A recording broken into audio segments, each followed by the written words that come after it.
오늘은 논쟁 말고 믿으십시오 이런 제목을 가지고 예수님은 논쟁의 대상이 아니시고 믿음의 대상이 되십니다 하는 묵상을 함께 나누려고 합니다.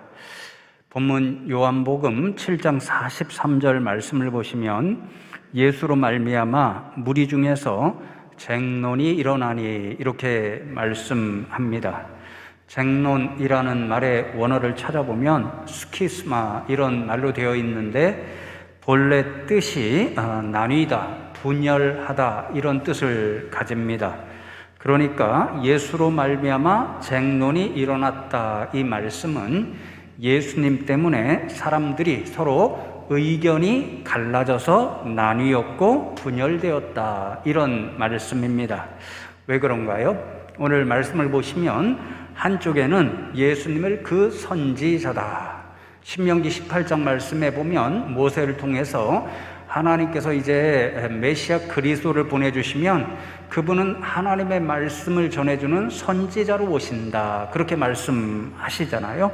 모세가 예언한 그 선지자다. 또 그리스도다. 이렇게 이야기하면서 예수님을 믿는 사람들이 있었습니다.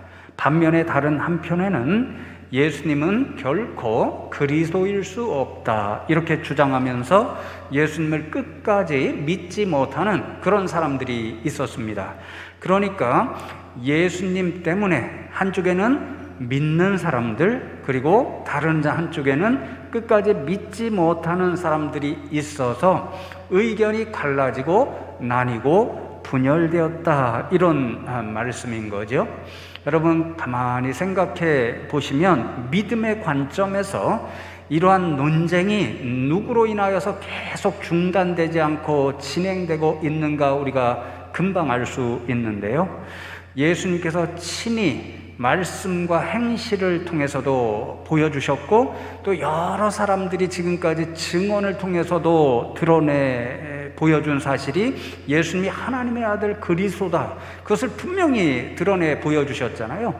그럼에도 불구하고 아니다, 못 믿겠다 이렇게 하는 사람들 때문에 이제 말씀도 보면요, 예수님을 믿는 사람들을 찾아가서 계속 괴롭히고 아니다라고 논쟁하고 또 예수님 자신에게도 도전하고 논쟁하는 이런 일들이 끊임없이 일어나는 것을 보게 됩니다.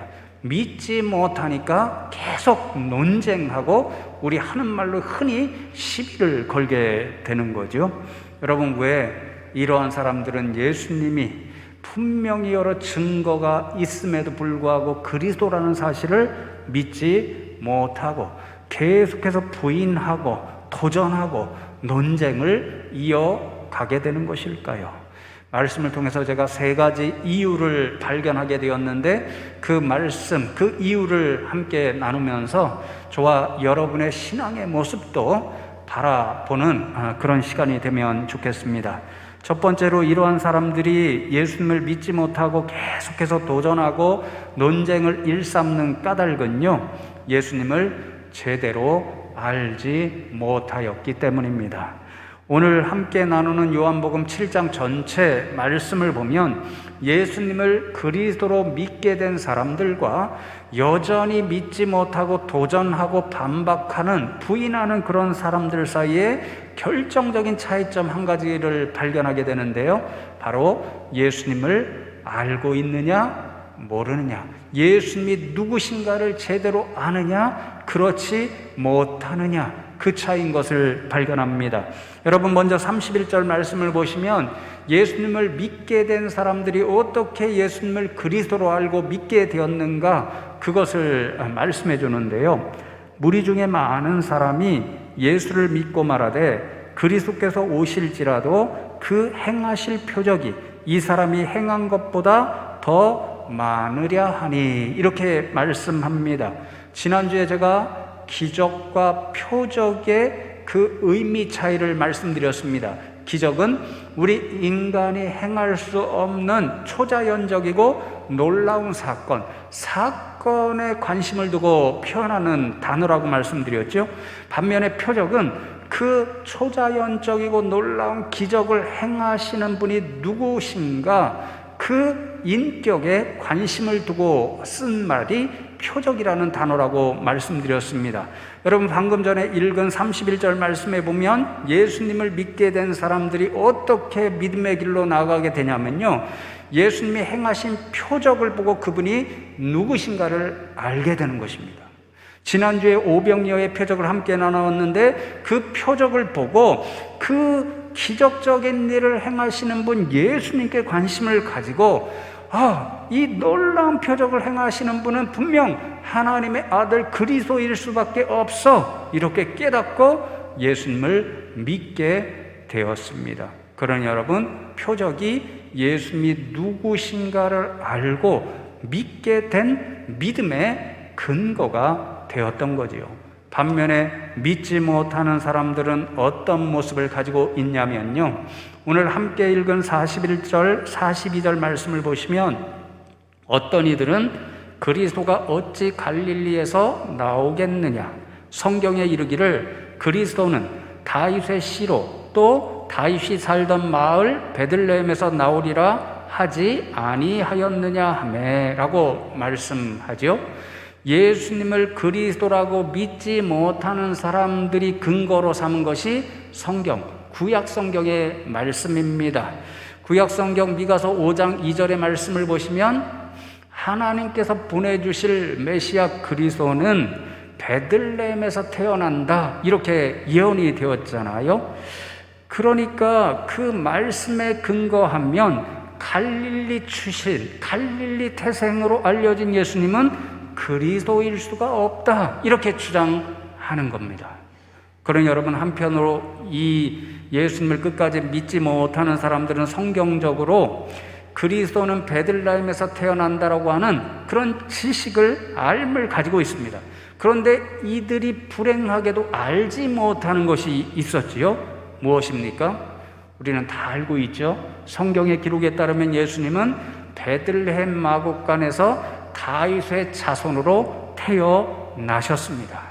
이들은 이 지식을 갖지를 못했습니다. 성경적으로 메시아 그리스도는 베들레헴에서 태어난다는 것을 잘 알고 있었지만, 그 예수님께서 바로 성경의 예언을 이루신 분, 베들레헴에서 다윗의 아들로 태어나신 분이라는 것을 알지 못하니까 뭐라고 이야기하죠? 예수는 갈릴리 사람이잖아, 갈릴리 출신의 사람이잖아, 성경에 보면 베들레헴에서 메시아 그리스도가 태어난다고 했는데 갈릴리 출신인 그 예수는 그러니까 결코 그리스도일 수 없어, 그렇게 주장하면서 예수님을 끝까지 믿지 못하고 오히려 계속해서 부인하는 그런 모습을 보여주고 말았습니다. 여러분, 우리가 흔히 하는 말이 있죠. 장님 코끼리 만지듯이 한다, 이런 이야기를 하잖아요. 앞을 보지 못하시는 분들 여러분이 코끼리를 이제 만지게 되었습니다. 코끼리에 대한 이야기 듣지 못했고 처음으로 보지는 못하지만 만지게 된 거지요. 어떤 분은 다리를 만지고는 코끼리는 기둥과 같이 생겼어, 이렇게 말을 하고 주장을 하죠. 그런데 어떤 분은 귀를 만지고는 아니야, 코끼리는 부채처럼 넓게 생겼어, 그렇게 이야기하고 주장합니다. 그런데 어떤 분은 코끼리의 옆구리 부분을 만지고는 아니야, 니네 둘 다 틀렸어, 코끼리는 벽과 같이 생겼어, 이렇게 주장을 합니다. 그리고 어떤 분은 코를 만지고는 아니, 니네 셋 다 틀렸어, 코끼리는 긴 호스처럼 생겼어, 이렇게 주장합니다. 여러분, 누가 진짜 코끼리의 모양을 아는 것입니까? 세 분 다 정확하게 알지를 못합니다.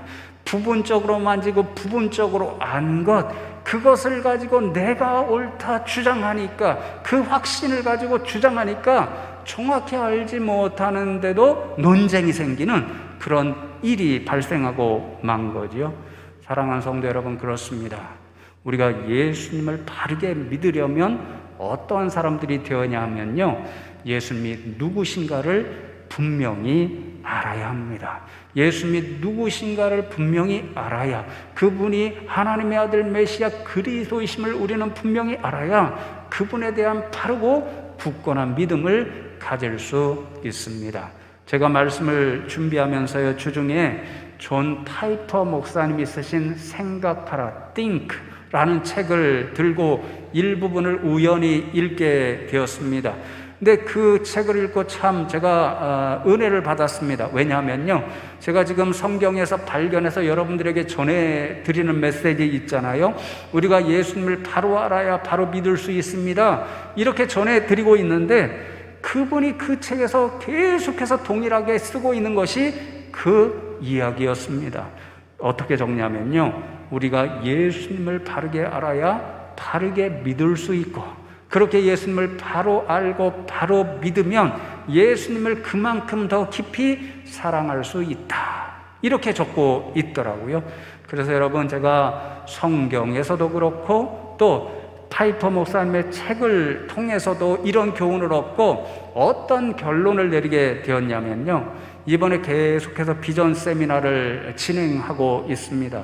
저도 그렇고 세미나에 참석했던 성도님들의 이야기도 그렇고요, 이 세미나를 통해서 여러 가지 많은 이야기들을 듣고 또 새로운 것을 알고 배우고 있다, 유익한 시간이다, 이런 이야기를 많이 듣고 있습니다.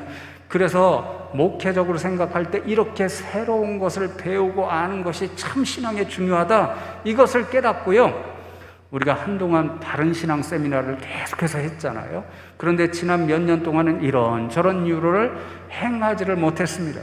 그래서 내년부터는 숭실 바른 신앙 세미나를 다시 회복해서 좋은 분들을 모셔서 우리가 정말 신앙적으로 알아야 할 것, 예수님에 대해 알아야 할 것, 또 교회에 대해 알아야 할 것, 그것을 듣고 배워야 되겠다, 이렇게 생각되었습니다. 왜요? 바르게 알아야 바르게 믿을 수 있기 때문입니다.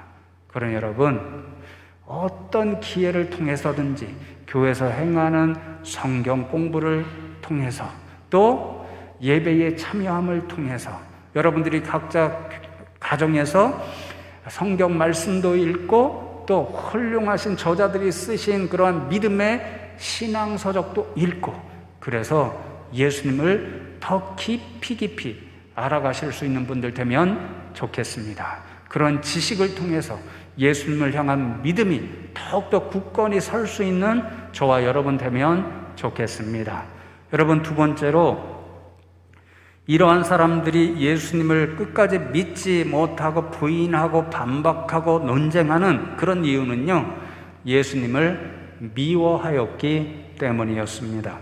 오늘 저와 여러분이 함께 나누는 이 7장 말씀의 7절을 보시면 예수님께서 이렇게 말씀하시지요. 세상이 너희를 미워하지 아니하되 나를 미워하나니 이는 내가 세상의 일들을 악하다고 증언함이라, 그렇게 말씀하십니다.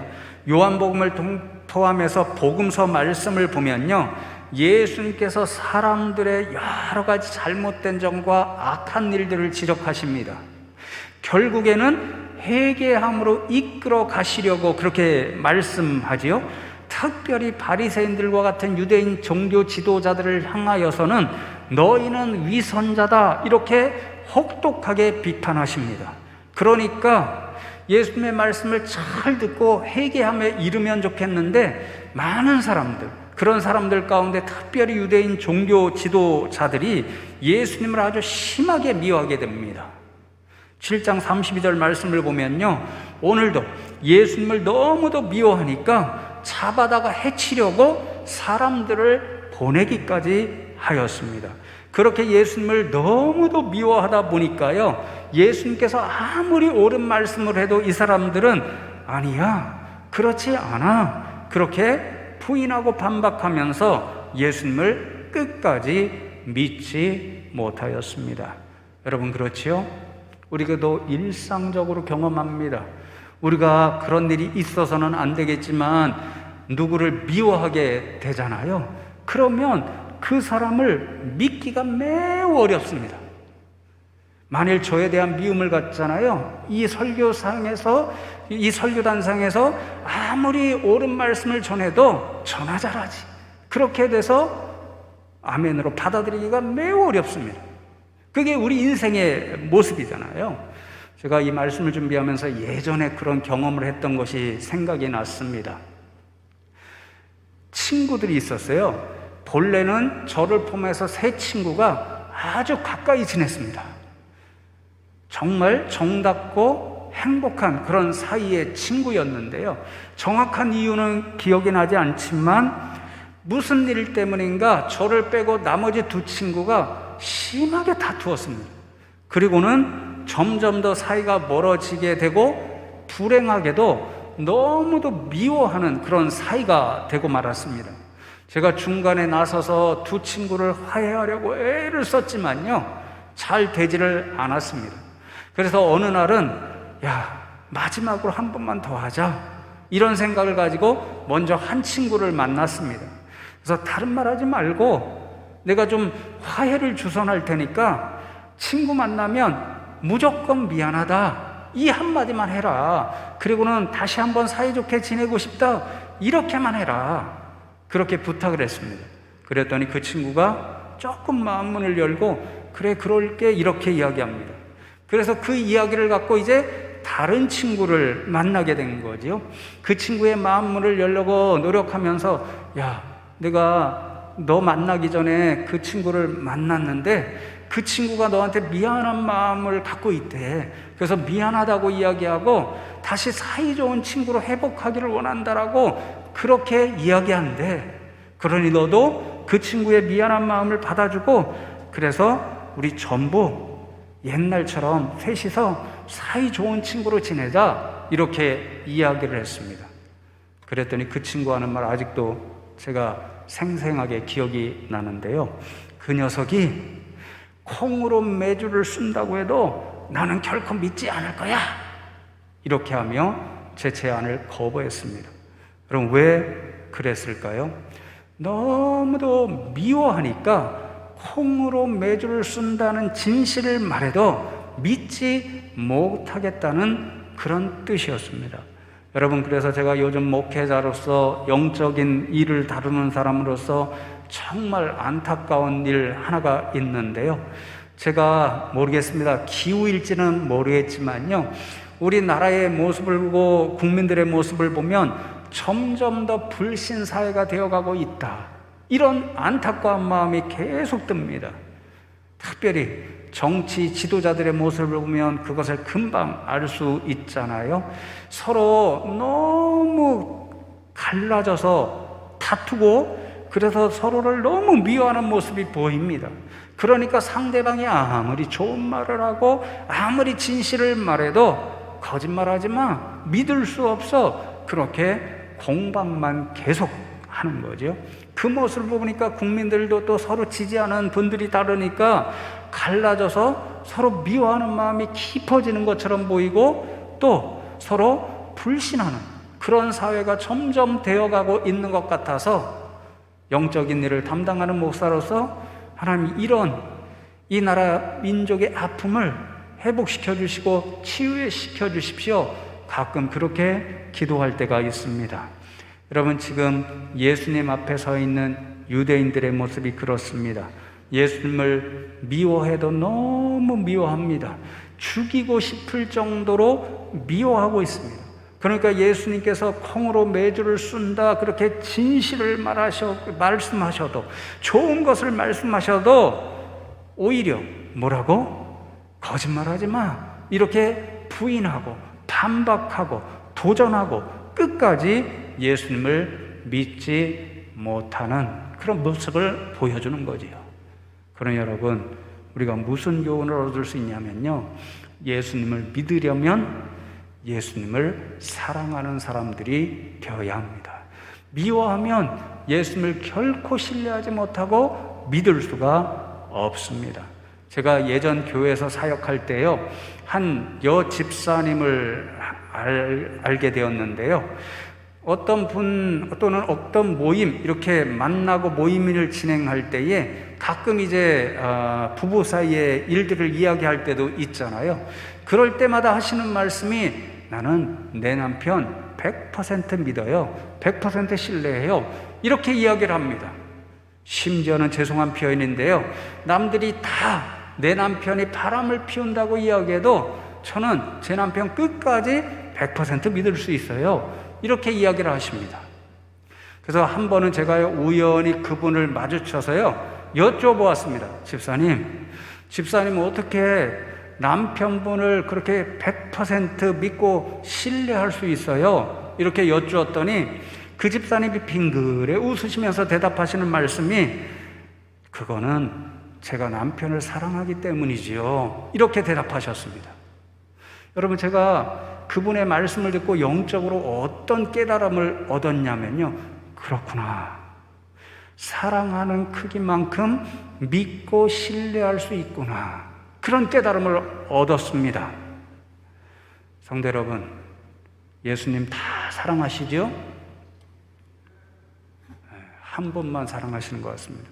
예수님 다 사랑하시죠? 얼마나 사랑하시나요?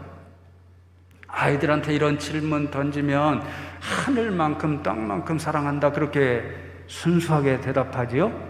제가 왜 이 말씀을 여쭙는지 이미 아시지요? 예수님을 사랑하는 크기가 곧 여러분의 믿음의 크기일 수 있습니다. 그러니 여러분, 예수님을 많이 사랑하시는 분들 되면 좋겠습니다. 그 사랑하는 크기만큼 여러분의 믿음의 크기도 날마다 성장하고 성숙하는 그런 믿음의 분들 되면 좋겠습니다. 여러분, 마지막 세 번째로 이 사람들이 예수님을 믿지 못하는 까닭은 거짓의 자녀이기 때문이다. 예수님께서 친히 말씀하십니다. 다음 주에 이제 8장 말씀을 나눌 것인데요, 8장 43절로 45절 말씀에 보면 유명한 말씀, 두려운 말씀이 기록되어 있죠.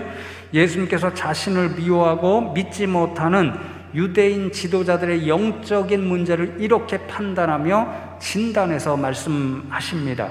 어찌하여 내 말을 깨닫지 못하느냐? 이는 내 말을 들을 줄 알지 못함이로다. 너희는 너희 아비 마귀에게서 났으니 너희 아비의 욕심대로 너희도 행하고자 하느니라. 그는 처음부터 살인한 자요, 진리가 그 속에 없으므로 진리에 서지 못하고 거짓을 말할 때마다 제 것으로 말하나니 이는 그가 거짓말쟁이요 거짓의 아비가 되었음이라. 내가 진리를 말함으로 너희가 나를 믿지 아니하는도다. 지금 예수님 앞에 예수님을 미워하고 끝까지 믿지 못하는 사람들은 예수님이 아무리 진리의 말씀을 해도 들을 수가 없습니다. 듣고 그 말씀을 이해하고 받아들일 수가 없습니다. 왜 그렇죠? 예수님과 이 사람들은 완전히 질적으로 다른 사람들이기 때문에 그렇습니다. 예수님은 진리이십니다. 그러나 예수님 앞에 서 있는, 예수님을 미워하고 부인하고 끝까지 반박하고 받아들이지 못하고 미워하는 사람들은 거짓에 속한 거짓의 자녀, 사단 마귀의 자녀이기 때문에 그런 거죠. 여러분, 우리가 흔히 물과 기름 같다는 이야기를 하잖아요. 물과 기름이 절대로 섞일 수 없는 것처럼 진리와 거짓 역시 절대로 섞일 수 없고 함께 할 수 없습니다. 그러니 여러분, 거짓의 자녀가 되면 그 사람 결코 진리이신 예수님을 받아들일 수도 없고 이해할 수도 없고 더욱이 믿을 수도 없고 함께 할 수도 없는 거지요. 그래서 여러분, 성경 말씀을 보면 사단이 하나님을 믿지 못하게 하고 예수님을 믿지 못하게 할 때에 사용하는 중요한 도구가 거짓말인 것을 우리는 알 수 있습니다. 거짓말로 사람들과 하나님 관계, 예수님 관계를 이간질시켜서 결국은 멀어지게 만듭니다. 사람들 사이에도 비슷하잖아요. 제가 얼마 전에 밥을 먹으면서 잠깐 TV 프로그램 하나를 보았습니다. 그냥 머리 식히려고 보는 경우가 많은데요. 요즘 뭐 예능 프로그램 이런 게 많이 하는데요. 예능이라서 무슨 일종의 이 작가의 설정일 수도 있습니다. 근데 그 예능 프로그램에 여러 이런 사람들이 나오는데요. 모임이 있어요. 근데 그 모임에 새로운 반장, 회장을 뽑는 그런 일을 보여줍니다. A라는 후보자가 있고요, B라는 후보자가 있습니다. 그런데 B라는 후보자가 너무너무 반장회장이 되고 싶습니다. 그런데 표 계산을 해보니까 A라는 사람을 지지하는 분들이 더 많은 것 같습니다. 그러니까 전략을 짜는 거죠. 한 사람씩 찾아갑니다. 그리고 자기 편으로 포섭하려고 노력을 합니다. 선물도 사주고요, 맛있는 것도 사주고요, 아부하는 말로 그 마음을 기쁘게도 해줍니다.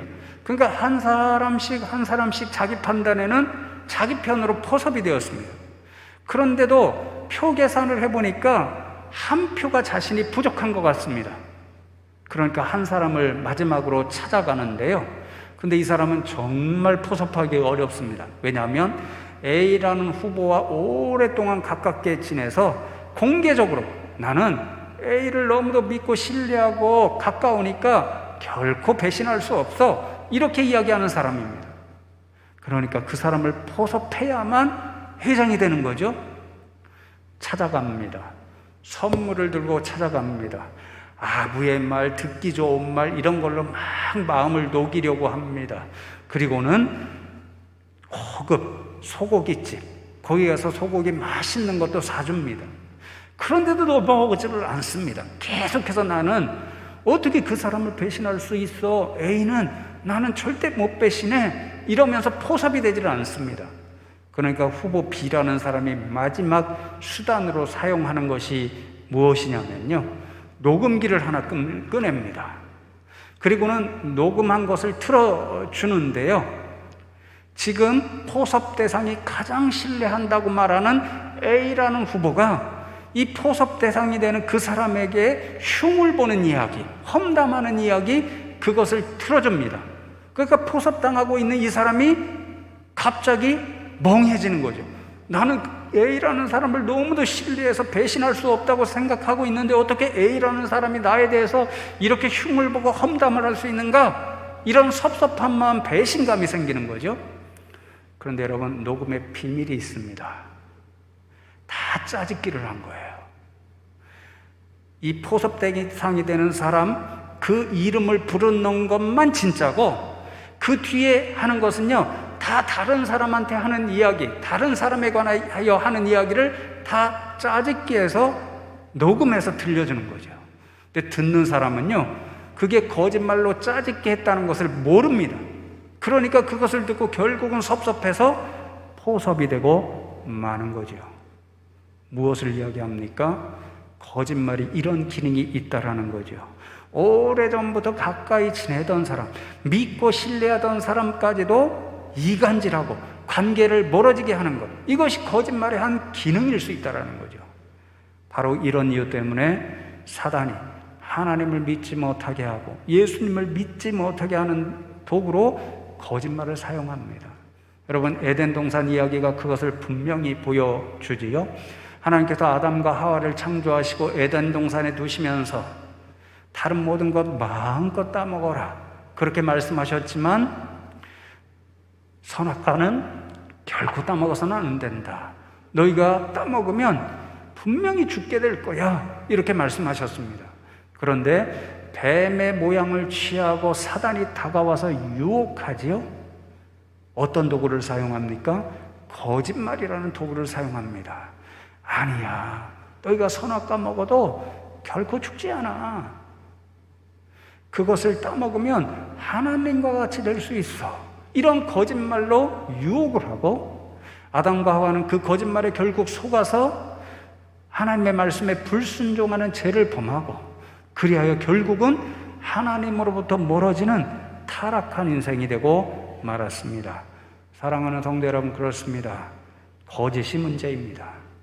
거짓의 아비인 사단 마귀는요, 진리이신 예수님을 미워하고 함께할 수 없다는 그 사실 때문에 사람들을 거짓말로 유혹해서 자신의 자녀로 만들어버립니다. 그렇게 거짓의 자녀가 되면요, 진리이신 예수님을 믿을 수 없는 거죠.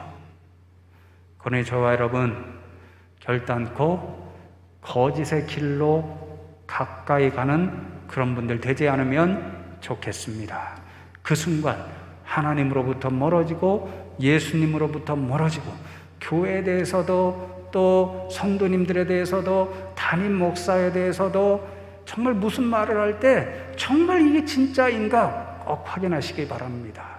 교회를 흠집 내려는 사람들 거짓말로 항상 이야기합니다. 그러니 거짓을, 진리를 잘 구별하시고 거짓의 길로 나아가시지 않기 바랍니다. 정말 진리의 사람으로 살아가시면 좋겠습니다. 그럴 때 우리는 진리이신 예수님을 닮아 그 뒤를 따라가는 참된 믿음의 사람, 더욱 굳건한 믿음의 사람이 될 줄로 믿습니다. 예수님을 더욱더 힘써 알고 예수님을 더 매일같이 조금씩 더 사랑하고 진리신 예수님 뒤를 따라 진리의 길을 따라가는 삶을 살아서 더욱더 굳건한 믿음의 사람들 다 되시기를 주님의 이름으로 축복합니다.